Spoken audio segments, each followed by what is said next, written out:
alors là, mais il m'aurait bien d'abuser encore un petit peu de votre temps. Je sais qu'il fait très chaud,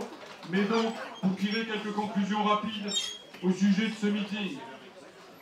Chers amis, chers camarades, avant de siffler l'entracte et donc de laisser place à Joli Môme, on me signale que notre ami Loïc Canitro vient d'arriver et je le remercie. Je remercie cette compagnie pour le travail non seulement esthétique qu'elle fait, artistique, mais aussi militant, et pour éventuellement aussi les risques qu'elle prend, et qui mérite effectivement qu'on lui témoigne non seulement notre admiration, mais notre solidarité. Quelques mots donc de conclusion. Tout d'abord, ceux qui croyaient enterrer Lénine et Octobre Rouge déchantent déjà. Dans le monde entier, même si d'énormes moyens sont mobilisés pour criminaliser le communisme, des millions de travailleurs constatent que tant qu'il existait dans le monde un puissant camp socialiste, une Union soviétique, un mouvement communiste s'inspirant du léninisme, l'impérialisme reculait, le camp du travail avançait, la jeunesse gardait l'espoir d'un monde meilleur. Le bilan négatif, chacun le voit, au moment où le capitalisme n'est plus synonyme que de crise et de régression. Le bilan négatif, ce n'est pas celui du socialisme, c'est celui de sa destruction par les efforts conjugués de l'impérialisme et des liquidateurs du léninisme. Oui, nous sommes tous d'accord ici sur l'essentiel. Les contre-révolutions, comme le disait Georges Dimitrov, sont des parenthèses de l'histoire. Notre époque reste bien, camarades, amis, celle du passage du capitalisme au socialisme. Il en va de même en France, où les plus grands acquis de notre peuple, ceux de 1936 et de 1945, furent obtenus quand il y avait en France un grand parti communiste, un parti léniniste, le grand parti communiste français, de Maurice Thorez, Pierre Sémar, Jacques Duclos, Benoît Frachon, Missak Manouchian, Ambroise Croizat. Et c'est bien depuis que les dirigeants successifs de ce parti ont renié le léninisme que notre peuple va de défaite en défaite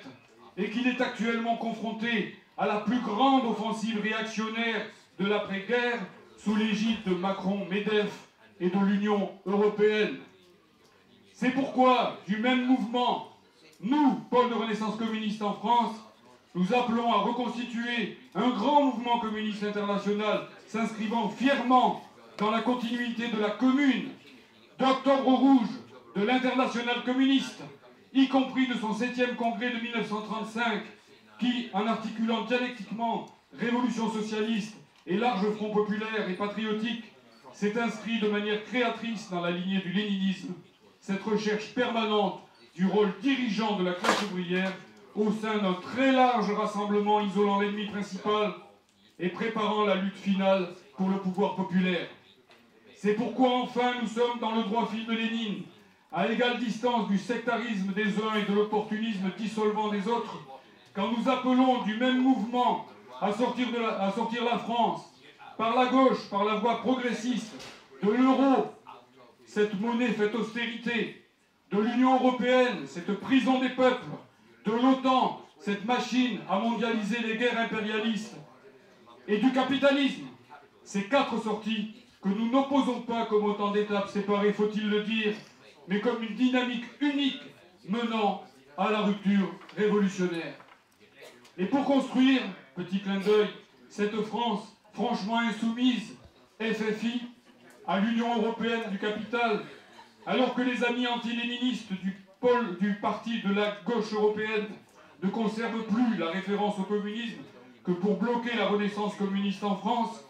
nous vous appelons, amis et camarades de France, à rejoindre notre PRCF, qui sans s'autoproclamer, ni se dissoudre dans des auberges espagnoles chères à certains, ne perdra jamais le but de plus en plus urgent pour remettre la classe ouvrière et la jeunesse de notre pays à l'offensive. Oui, camarades, il faut reconstruire en France un grand parti communiste, c'est-à-dire un parti léniniste. Faites confiance au PRCF, amis et camarades, pour rendre cette exigence urgente incontournable. Merci, camarades. Et maintenant, je vous demande d'entendre chacun dans votre langue Car nous combattons aussi la langue unique de l'impérialisme à l'échelle mondiale, le grand chant de loup qui est né en France par Eugène Potier, qui, comme vous le savez, sur les paroles de la Marseillaise, a écrit celle de l'Internationale.